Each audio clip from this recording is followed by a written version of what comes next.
Salut, c'est Nat. Nous sommes en juin. Et en juin, qu'est-ce qui se passe? Eh bien, en juin, il y a le bac. Alors, sans doute que c'est quelque chose que tu as déjà passé, qui est terminé pour toi, qui est de l'histoire ancienne. Peut-être par contre que tu as des enfants qui vont passer le bac ou qui ont passé le bac cette année. Mais plus largement, c'est le thème de l'éducation, enfin de l'instruction de l'éducation. Parce que, ok, on a l'école, maternelle, machin, jusqu'au bac, si tu as été au bac, ou CAP, ou quelque chose comme ça, ou peut-être toi, tu as fait des études plus longues, université, etc. Mais une fois qu'on a terminé, en France, c'est un petit peu, bon, bah ça y est, là, on a notre examen final, c'est bon pour tout le reste de la vie. Je suis pas sûre, moi. Effectivement, peut-être on va plus aller à l'école. Mais ça n'empêche pas de continuer de se former de façon personnelle. Et en plus, bah, comme c'est personnellement, là, on peut se former sur vraiment les choses qui nous intéressent.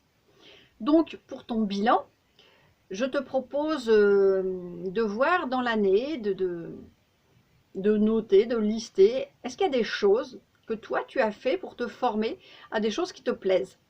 Alors, former, c'est pas forcément le truc, voilà, c'est pas comme à l'école, hein, je suis assise à une table et puis il y a quelqu'un devant qui parle. Maintenant, il y a plein de façons de se former. Former, ça peut être avec quelqu'un de ton entourage proche qui connaît la recette du marbré au chocolat, ou qui sait comment on taille les rosiers, bon, ou qui sait comment on démonte une roue, tu vois, plein de choses comme ça. Quelqu'un peut t'apprendre près de toi, donc tu as appris des choses. Là, c'est une formation, hein.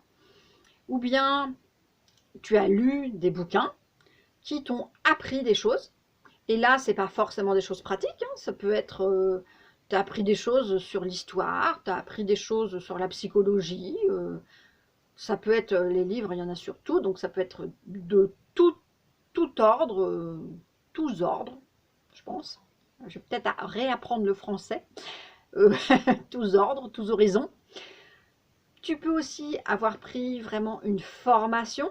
Alors maintenant avec Internet, alors là c'est génial, moi j'adore parce que bah, on peut se former à tout de chez soi, à quel moment on veut, quand on veut, comme on veut, voilà, c'est génial.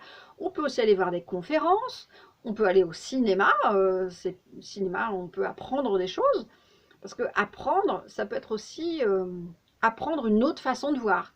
Et tout ce qui est art, cinéma, peinture, danse, exposition, n'importe quoi, plein d'autres choses, et ben, ça peut aussi changer ton regard, te faire avoir des prises de conscience. Et bien là, tu as appris aussi autre chose.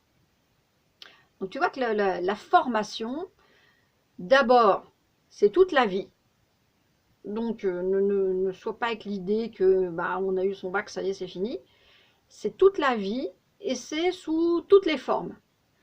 Donc, je te propose de lister dans ton année tout ce que toi, tu as pu apprendre. C'est-à-dire des choses que tu ne savais pas avant. Tu vas voir, ça va te faire prendre conscience qu'en fait, ben, tu fais plein de choses nouvelles, tu as appris plein de choses nouvelles. Si vraiment tu n'avais rien à mettre, franchement, ça m'étonnerait, hein. Parce que déjà, si tu regardes mes vidéos, normalement, tu apprends des choses quand même. Mais si vraiment tu te dis non, j'ai rien appris, interroge-toi, est-ce que c'est pas ta façon de voir les choses qui te fait penser que tu n'as pas appris alors qu'en fait tu as appris? Ou est-ce que vraiment tu n'as rien appris? Je sais pas. Tu vis dans une grotte. Parce que tu as au moins appris des nouvelles en écoutant les infos. Voilà, tu as appris. Forcément, tu as appris quelque chose. Et c'est bien de s'en rendre compte parce qu'on se rend compte qu'on est toujours en mouvement et qu'on est toujours en évolution. Donc voilà, je te propose de faire cette petite liste ou grande liste de tout ce que tu as appris dans l'année. Je te souhaite une bonne journée et je te dis bye.